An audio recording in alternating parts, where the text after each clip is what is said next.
बिस्मिल्लाहिर्रहमानिर्रहीम। Welcome to my channel. Last video में मैंने आपको ये कट वर्क सिखाया था, कॉटन फैब्रिक पर किस तरीके से कट वर्क किया जाता है। इसके लिए हमने नेट फ्यूजिंग यूज़ की थी, कहाँ से मिलेगी उसकी सारी तफसील की वीडियो मेरे चैनल पर अपलोड है, आप वो चेक कर सकते हैं। आज मैं इसी कट वर्क के साथ दामन का एक डिज़ाइन बनाना सिखा रही हूँ। सबसे पहले तो मैंने उसी तरीके से कट वर्क कर लिया है। शर्ट की लेंथ मैंने 3 इंच कम रखी है। अब ऑर्गेन्जा का एक पीस लिया है, इसकी लंबाई मैंने दामन के हिसाब से ली है। आप अपने दामन के हिसाब से लंबाई रख सकते हैं। ऑर्गेन्जा की चौड़ाई मैंने 10 इंच ली है। ये 2 दामन के लिए है। आप 5-5 इंच के 2 अलग पट्टियाँ भी ले सकते हैं, इकट्ठे लेने में आसानी होगी। उसके बाद मैंने ऑर्गेन्जा के ऊपर तिरछी लाइंस लगाई हैं पेंसिल से। इसका फासला आप 1.5 से 2 इंच रख सकते हैं, मैंने 1.5 इंच रखा है।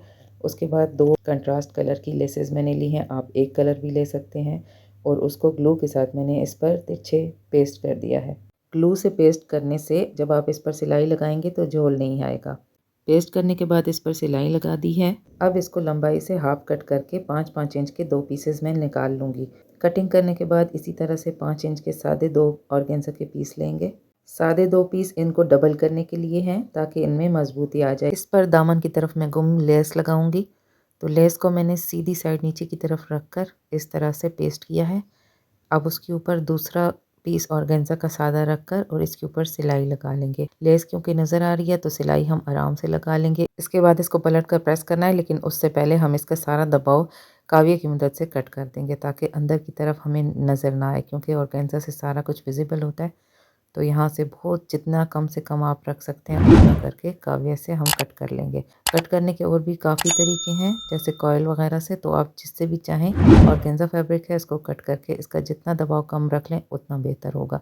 अब पलटकर ऑर्गेन्जा की 2 लेयर्स के दरमियान मैंने डबल साइडेड फ्यूजिंग लगाई है, जिसकी वीडियो मैंने नहीं बनाई, लेकिन मैंने अपनी कई वीडियो में उसका यूज़ आपको बताया। अब शर्ट के साथ इसको जोड़ने के लिए पहले निशान लगा लेंगे, क्योंकि शर्ट हमने 3 इंच कम रखी थी, तो 3 इंच पर यहाँ पर मैंने पूरा निशान पेंसिल से लगाया जो कि आपको नज़र नहीं आ रहा।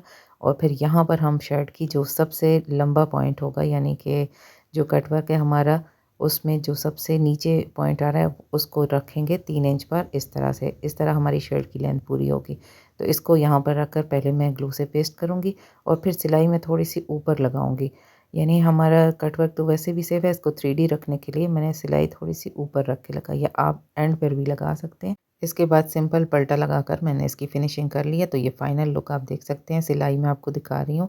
और पीछे से एक्स्ट्रा ऑर्गेन्जा मैंने काविया से ही कट कर लिया। आप चाहें तो उसको सीधा रखकर पीछे से सिलाई से कवर कर सकते हैं। उम्मीद है आपको डिज़ाइन पसंद आया होगा। पसंद आया है तो वीडियो को लाइक और चैनल को सब्सक्राइब कर दें। अल्लाह हाफिज़।